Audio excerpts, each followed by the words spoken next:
বিদ্যমান রাজনৈতিক সংকট নিরসনে জুলাই সনদ বাস্তবায়ন আদেশ জারি করা, জাতীয় নির্বাচনের পূর্বে গণভোটের তারিখ ঘোষণা করা, লেভেল ফেসিবাদের দোষকদের বিচার নিশ্চিত করা সহ আমরা 5 দফা দাবিতে আমরা আন্দোলন করেছিলাম। সেই প্রেক্ষাপটে অতি সম্প্রতি প্রধান উপদেষ্টা ভাষণ দেবেন, জাতির উদ্দেশ্যে জানতে দেবেন। সব মানুষ দেশবাসী অধীর আগ্রহে অপেক্ষা করেছিল যে ওনার ভাষণই হয়তো রাজনৈতিক সংকটের সমাধান হবে, কিন্তু উনি ভাষণ দিয়েছেন। সেই ভাষণ আজকে শীর্ষ নেতৃবৃন্দ পর্যালোচনা করেছেন সবাই খোলামেলা। সেই পর্যালোচনায় আমাদের এসেছে যে এই ভাষণে অবাধ সুষ্ঠু নিরপেক্ষ নির্বাচনের জন্য আমাদের যে আন্দোলন ছিল, জনগণের যে আকাঙ্ক্ষা ছিল, সেই আকাঙ্ক্ষা আংশিক পূর্ণ হয়েছে, পূর্ণভাবে জনগণের সে আকাঙ্ক্ষা পূর্ণ হয়নি। এবং সংস্কার প্রস্তাবনা আইনি বৈধতা দেওয়ার জন্য জাতীয় নির্বাচনের আগেই গণভোট তারিখ ঘোষণা করার প্রয়োজন ছিল। সেটা না করার কারণে দেশবাসীর মধ্যে একটা সংশয় তৈরি হয়েছে।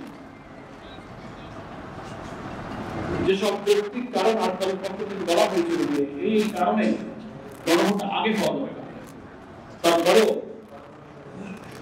প্রধান উপদেষ্টা তার বক্তব্যে একই দিনে গণভোট এবং জাতীয় নির্বাচনের কথা বলছেন এবং অ্যাকর্ডিংলি সেই দিনেই গেজেট প্রকাশিত করেছে।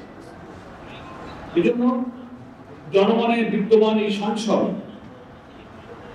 এবং যে সংকটের সৃষ্টি হলো বা আমরা যে আশঙ্কা করে করেছিলাম, প্রধান উপদেষ্টা একই দিনে কথা বলার কারণে যে সংশয় তা সরকারকে দূর করতে হবে।